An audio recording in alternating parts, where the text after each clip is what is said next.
Les étudiants étrangers sont nombreux à venir étudier en France. Ils travaillent individuellement ou collectivement. Ils découvrent une nouvelle façon de faire, une nouvelle démarche, une nouvelle méthodologie de travail. Lors de mes expériences personnelles et lors de mes différents périphes et lors de mes différentes discussions avec des étudiants, des responsables pédagogiques, il en ressort 4 reproches que l'on peut faire aux étudiants étrangers.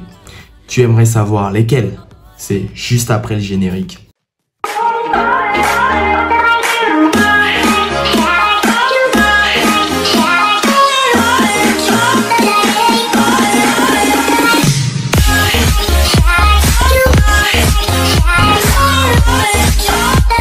Sans plus tarder, voici les 4 reproches que l'on peut faire aux étudiants étrangers. Oui, cher ami, le manque de sérieux dans les études ressort incessamment.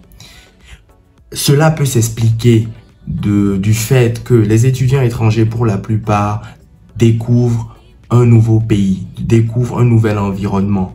Pour la plupart, c'est leur premier voyage.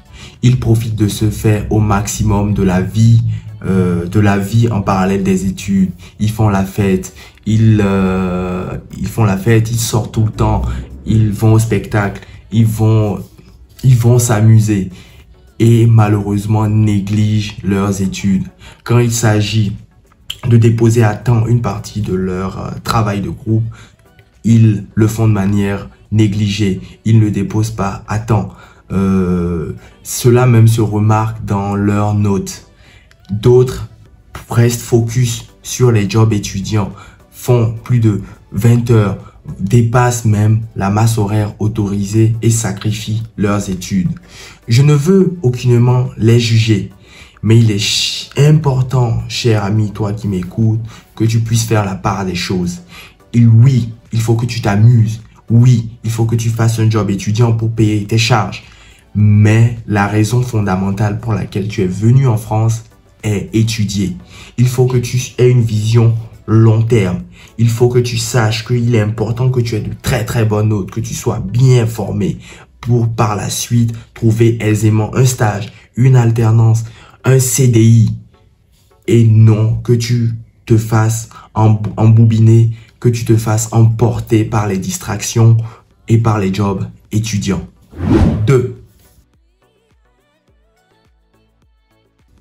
Oui, cher ami, le retard est un autre élément qui ressort de mes discussions. L'école est censée débuter à 9 h. Tu as des étudiants étrangers qui viennent à 9 h 30, à 9 h 45, à 10 h et voire ne viennent même pas. Même lors des rendez-vous festifs, tu remarqueras qu'il y en a beaucoup qui viennent en retard. Cher ami, il faut que tu saches désormais que le retard est à proscrire. Le retard est un signe d'irrespect. Il peut arriver certes que tu viennes en retard 1 ou 2 fois, mais il est important de prévenir la personne qui t'attend. Il est important que tu prennes tes dispositions pour être à temps, pour venir à l'heure. Et quand tu viens en retard, il est important aussi de t'excuser. Cela est important, cela dénote de ta personnalité. Est-ce que tu as envie qu'on ait une image négative de ta personne? Non, je ne pense pas.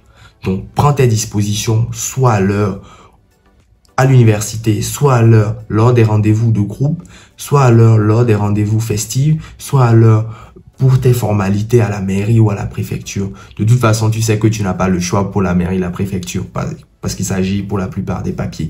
Donc, si tu loupes ton rendez-vous, tu sais que c'est difficile par la suite d'avoir un autre rendez-vous. Bref, fais l'effort de te discipliner et d'être à l'heure. 3. Beaucoup d'étudiants étrangers, pour différentes raisons, quand ils arrivent en France, restent avec les personnes de leur ethnie, de leur pays, de leur continent. Cela peut se comprendre par le simple fait qu'ils découvrent un nouvel environnement et ils ont besoin d'une base, ils ont besoin d'un support, ils ont besoin d'une main, ils ont besoin de personnes ressources qui pourront les aider, les accompagner. C'est normal, c'est tout à fait normal.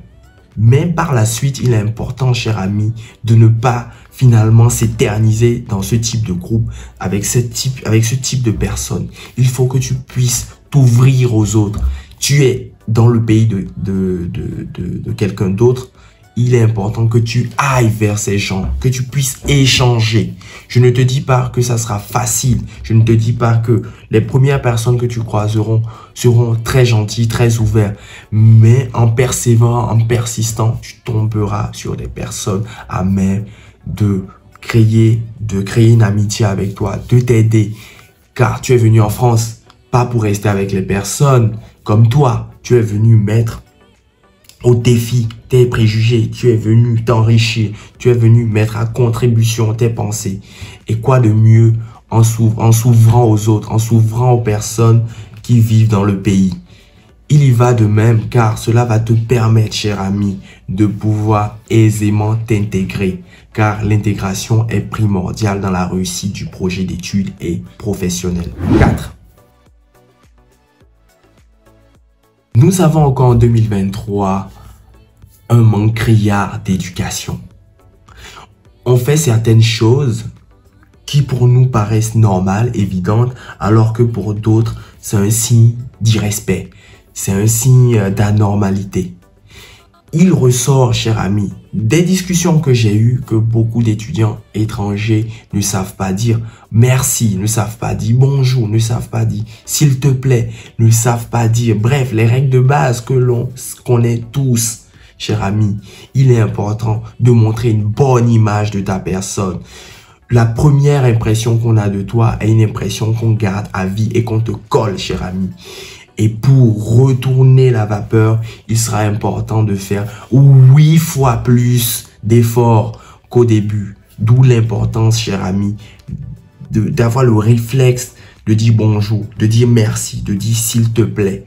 Cela va t'aider continuellement lors de ton séjour en France. Cela va t'ouvrir des opportunités. Et ce serait dommage qu'à cause des bases de l'éducation, des règles de base de l'éducation, que tu te fermes des portes. Voici, cher ami, ce que je tenais à partager avec toi. J'espère que cette petite vidéo te sera utile.